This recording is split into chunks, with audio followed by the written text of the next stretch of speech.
Please welcome Mr. Terence Donovan.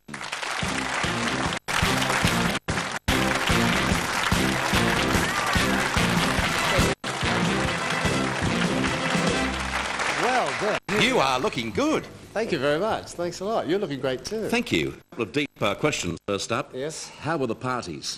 Fantastic. Tell us firstly about Kylie's. It was nice. Yeah. But Jason's was better. Was it? What did you do with Jason's? Well, it wasn't so much what I did. It was what three boys did who were Jason's school friends.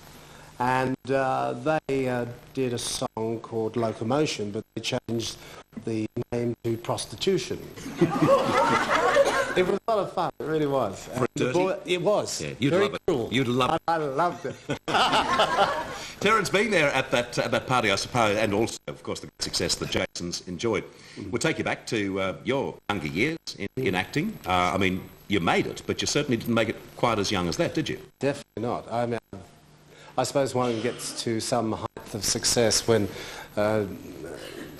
television drama and films were not really sort of being made in this country, but Jason has really hit the great heights of success in London. And I think this is really wonderful for us all because the spotlight of attention comes onto this country and to all the performers. Many performers have been given a great deal of opportunity because of Kylie and Jason's success. They start to look and think, well, there are a lot of other young talented people in this country and they're getting the opportunities too. Sure. Terry, I go back to a time when you were a younger man, we're all much younger, and the scene on Australian television for actors wasn't good. No, it wasn't. And you did something about it. I mean, you not only put your job on the line, but your neck on the line too. Because back in those years, particularly managements and ownerships, they didn't like actors speaking out of line. No, people like Sir Frank Packer didn't like actors or anyone, actually. Only people who said yes to what he wanted to do. Also, the situation with television stations, newspapers and radio stations were owned all by the same people.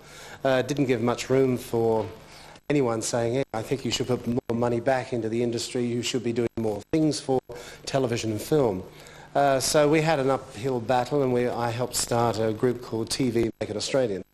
And what we tried to do then has come to pass now. We have a much better, healthier industry.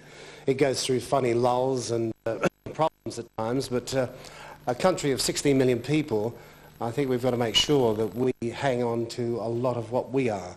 Otherwise, we'll just lose it to other people wanting to sell programs to us. We need to have a lot of production being done here to give the kids the opportunity to show Australia for what it really is, that it's a pretty wonderful place. Mm. Just getting back to Jason, and for a very good reason, because seemingly Jason had it easy in his early life, so far as his career was concerned, and you had it difficult. When you see him enjoying so much success and indeed becoming a world star, I know what sort of a kid he is, and I think the people who watch him on television know what sort of a kid he is too. That is a very nice and good young man. But do you worry for him with that amount of success? I think as a parent I would always be concerned that success would take him into an area of thinking that everything he did was absolutely wonderful.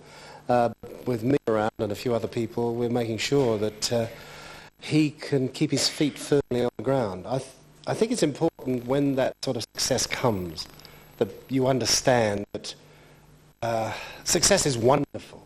It is marvellous to achieve great things. If you can't achieve them with anyone around you, then you have nothing. And while he's got his family and his friends around in Melbourne here and throughout the whole of Australia, we will help to keep him on course. Because I think there's been a problem with people who've had or reached the heady heights of success. It's taken them, it's twisted their thoughts about what it's all about. And really, when you get down to basics, family, friends to enjoy it with are just the most wonderful thing to have. And that's what I've tried to do. I've always tried to keep close to my son. And I still try. But he's flying high and he's a man now, so I must let him go. Don't cry. No, I'm just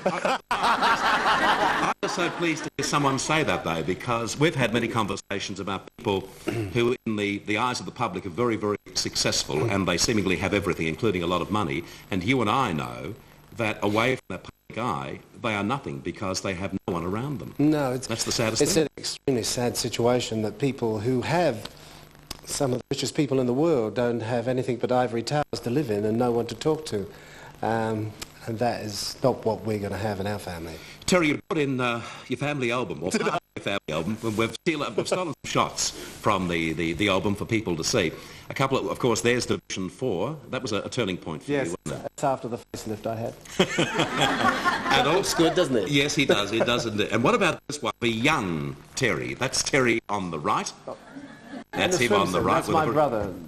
What's his name? George. He lives in Sunshine.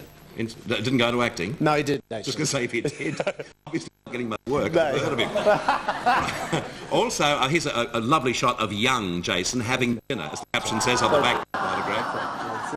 And just a couple of shots here of Terry and Jason together as father and son, and great mates, which they are. And there's a shot of one Terry Donovan starring in the musical Chicago. Yes.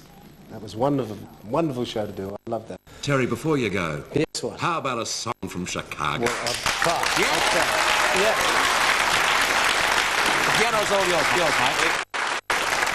I'll see you after it. Okay.